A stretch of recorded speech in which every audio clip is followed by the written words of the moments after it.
सृष्टि में 84 लाख योनियां हैं। इन 84 लाख योनियों में से एक योनि है मनुष्य योनि।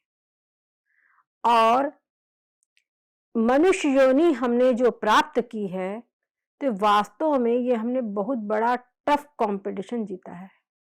देखिए, जो आईएएस वगैरह की जो कंपटीशन एग्जाम है उनको बड़ा टफ कंपटीशन माना जाता है। क्यों? क्योंकि वहां पर भी लाखों की संख्या में विद्यार्थी बैठते हैं और कुछ सैकड़ों की संख्या में या हजारों की संख्या में वहां पे सीटें होती है। तो कहते हैं ये कंपटीशन बहुत टफ है। पर यहाँ तो 84 लाख योनियों में से एक सीट यानी एक योनि है मनुष्य योनि। अब वो एक योनि मनुष्य योनि जो है हमने प्राप्त की है तो हमने बहुत टफ कंपटीशन जीता है। कहते हैं कबहु करी करुणा नर देही देत ईस बिन हेतु सनेही। जब जीव के अनंत जन्म होते हैं, जीव अनंत कोटि अनंत अनंत जन्मों में अनंत अनंत योनियों में गया है, और तब जब इसका कभी कोई कुछ पुण्य जागृत होता है और परमात्मा भी कुछ कृपा करके कि कल इसको भी एक चांस मिलना चाहिए, ये भावना करके, ये करुणा करके जब परमात्मा उसको पे कृपा करते हैं तब उसको मनुष्य योनि प्राप्त होती है। और बात ये होती है कि मनुष्य योनि में ऐसी क्या बात है? तो कहते हैं मनुष्य योनि एक ऐसी योनि है जिसमें इसको नवीन कर्म करने का अधिकार है और साथ साथ में पुराने जो कर्म है उनका फल भोगने का भी अधिकार है। और मनुष्य योनि के अतिरिक्त जितनी अन्य योनियां हैं उन योनियों में उनको पुराने कर्म भोगने का अधिकार तो है पर नवीन कर्म करने का कोई अधिकार नहीं है। तो वो अपना भाग्य बदल नहीं सकते। पर मनुष्य के कहा गया है कि मनुष्य अपना भाग्य स्वयं बनाता है कि पिछले जन्मों का कर्म फल भोगना और साथ साथ में नवीन कर्मों को करना और आगे के लिए अपना भविष्य सुव्यवस्थित करना, ये भी कार्य मनुष्य जीवन में किया जा सकता है। इसीलिए और साथ साथ में सबसे बड़ी बात यह है, आप देखिए हम कहते गाय बहुत पूज्य है, हाथी बहुत बलवान है, शेर बहुत खूंखार है, बलवान है, लेकिन इनमें से किसी भी जीव को, किसी भी प्राणी को हम 2 अक्षर पढ़ा नहीं सकते। इनकी जैसी जीविका है वैसी रहेगी, ये इसमें कोई परिवर्तन नहीं कर सकते। हम कोई कह सकता है कि भी तोते को राम राम रटा जाता है और तोता राम राम बोल लेता है। निश्चित तोता राम राम तो बोल लेता है पर उसके लिए राम राम का कोई अर्थ नहीं होता। वो राम राम 2 शब्द केवल रट रहा है। अगर कहीं बिल्ली आ गई तो राम राम नहीं बोलेगा कि राम राम मेरी रक्षा करे या मेरे प्राण निकल रहे हैं तो तुम्हें राम राम करूं ना, टेटे टेटे ही बोलेगा।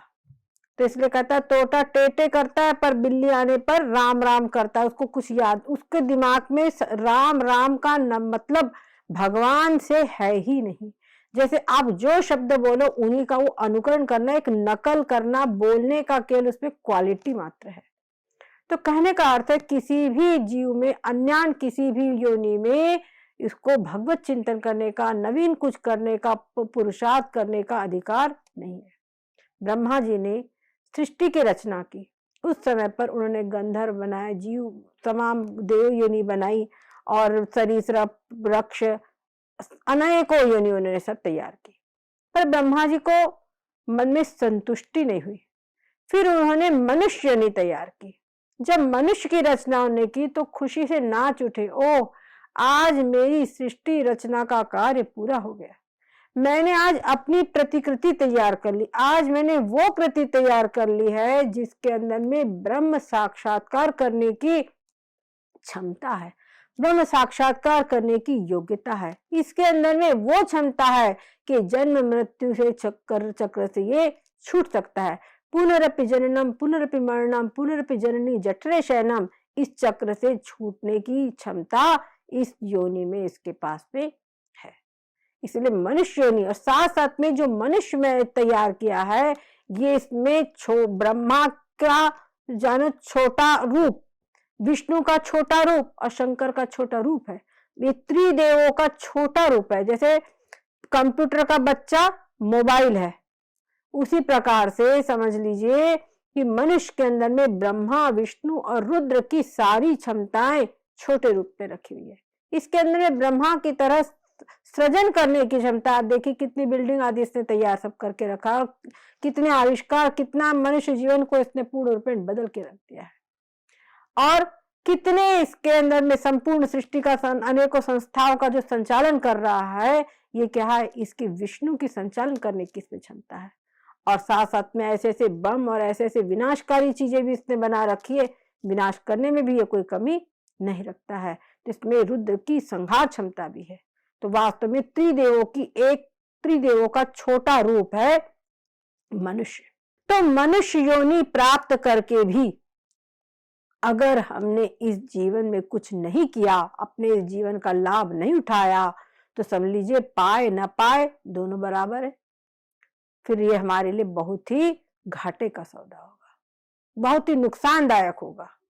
और बस ये स्थिति है वहां पर, जो व्यक्ति अपने इस मनुष्य जीवन को प्राप्त करके भी मनुष्य जीवन का लाभ नहीं उठाता है, उसको आगे केवल पछतावा ही हाथ लगता है।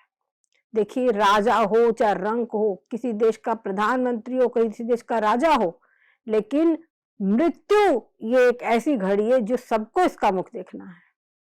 उस समय पर कोई भी नहीं बचा सकता। उस समय पर मनुष्य को खुद ही उससे निपटना पड़ेगा। कहते हैं मृत्यु के समय 72,000 बिच्छुओं के काटने से जो कष्ट होता है वो तकलीफ होती है प्राण निकलते समय पर। एक बिच्छू के काटने से, जैसे हमारे उंगली पर किसी ने आग रख दे, आग का गोला, तो जैसी तकलीफ, जैसी जलन होती है, वैसी एक बिच्छू के काटने से जलन होती है। कल्पना करो कि हमारे शरीर पर 72,000 अंगीरे रख दिए जाए तो कैसी स्थिति होगी।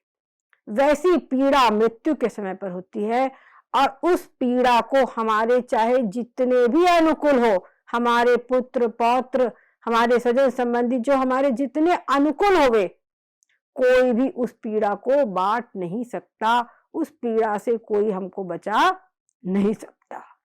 इसीलिए उसके लिए हम जरूर तैयारी करें कि क्योंकि ये घड़ी हरगिज न टाली जाएगी। तो इस घड़ी के लिए हम अवश्य ही तैयार करें। तो मनुष्य जीवन के लिए कहा है बड़े भाग मानुष तन पावा, क्योंकि मनुष्य योनि में ही हम ये तैयारी कर सकते हैं। मनुष्य योनि में ही हम उस ब्रह्मत्व को, उस नारायणत्व को प्राप्त कर सकते हैं। एक बार की बात है, अनेक पशु सब जंगल के अंदर में एकत्रित हो गए। सब पशु परस्पर में कहने लगे कि सब जगह कहा जाता है बड़े भाग मानुष तन पावा, पर कोई नहीं कहता बड़े भाग हाथी तन पावा, बड़े भाग शेर तन पावा, या बड़े भाग गाय तन पावा। ये नहीं कहते, ये क्या बात है। और उसी समय पर हिरणी जो थी वो आ गई। ये मनुष्य, ये सब बड़ी विचित्र बात है। उन्होंने कहा जब मनुष्य की प्रशंसा करनी होती है तो हमारे नेत्रों की उपमा दी जाती है, कहा जाता है तो मृगनयनी है। जो मछली थी उसने कहा लोग कहते मीनाक्षी है, तो हमारे नेत्रों की उपमा दी जाती है। किसी भी मनुष्य की, किसी भी अन्य किसी की नेत्र हमारे समान सुंदर नहीं है, लेकिन फिर भी कहते बड़े भाग मानुष तन पावा। ये तो बड़ा गलत बात है ये। इसके बाद हाथी आगे आया, बोलता हाँ चाल हमारी देखो, हमारी चाल के सामने मनुष्य की क्या चाल है। हमारी चाल की उपमा दी जाती, कहते गजगामिनी है। और सिंह बोला सिंह कंध, शेर की छाती, इस प्रकार कहा जाता है, तो हमारी उपमा दी जाती है। बैल ने कहा अरे हमारे तो मरने पर भी जूता तैयार होता है, मरने पर भी हमारे जो अंग है सब काम आ जाते हैं, और फिर भी लोग कहते बड़े भाग मानुष तन पावा। इसी प्रकार सब अपनी अपनी बातें कह रहे थे। वहां से कबीरदास जी निकले। उन्होंने कहा पशु को तो जूता बने, नर को कछु नाय, जो नर से करनी बने, नर नारायण हो। उन्होंने कहा कि बस सही है कि पशु के मरने के बाद पशु के चमड़े से जूता बन जाता है, उसके अन्य जो अंग है वो सब काम आ जाते हैं, लेकिन मनुष्य का कोई भी अंग काम नहीं आता। मनुष्य के चमड़े से जूता आदि कुछ नहीं बन सकता, इसका अंग काम नहीं, इसका सिर्फ दाह क्रिया ही होती है। लेकिन जो जीते जी ये मनुष्य कुछ करनी कर ले, कुछ पुरुषार्थ कर ले, तो ये नर से नारायण हो जाता है। ये इस कारण से कहा जाता है बड़े भाग मानुष तन पावा। तो ऐसा बड़े भाग मानुष तन पावा, ये मनुष्य शरीर हमको प्राप्त हुआ है। अब मनुष्य शरीर प्राप्त करके भी अगर हम इसका लाभ न उठाए तो हमारे से बढ़कर अभागा कोई नहीं है। हमारे कहते हैं सो कृत निंदक मंदमती, आत्मा हन गति जाए। वो जो इस मनुष्य शरीर का उपयोग नहीं करता है, उसको कहा गया है उसको महानिंदनीय है, और वो आत्माहन यानी आत्महत्यारे की गति को प्राप्त होता है। हमारे शास्त्रों में आत्महत्या को सबसे बड़ा पाप माना गया है, आत्महत्या। अब आत्महत्या की जो कहते जी, अगर कोई व्यक्ति आत्महत्या कर ले तो उसकी जो लाश है उसको चांडाल को बुलाकर वो घसीटते हुए ले जाए, उसको कोई अग्नि न देवे, यहां तक हमारे यहां पर कहा गया है। और ऐसी गति उस व्यक्ति की हो, वो व्यक्ति की जो मनुष्य जीवन का उपयोग नहीं करता, वो वैसी ही गति प्राप्त है। पुनरपि जननम पुनरपि मरणम, फिर जन्मेगा, फिर मरेगा, न जाने कौन कौन सी योनियों में वो फिर भटकेगा। जो कहते हैं ना, एक बार मनुष्य शरीर को प्राप्त हुआ है, अगर इस बार चुक गए तो न जाने फिर कब मनुष्य शरीर मिलेगा।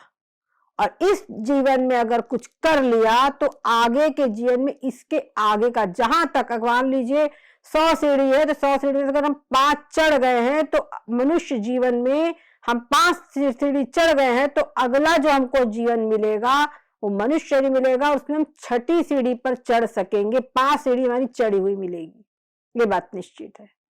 तो इसीलिए मनुष्य शरीर जब हमने प्राप्त किया है तो इसका हम पूरा सदुपयोग करें।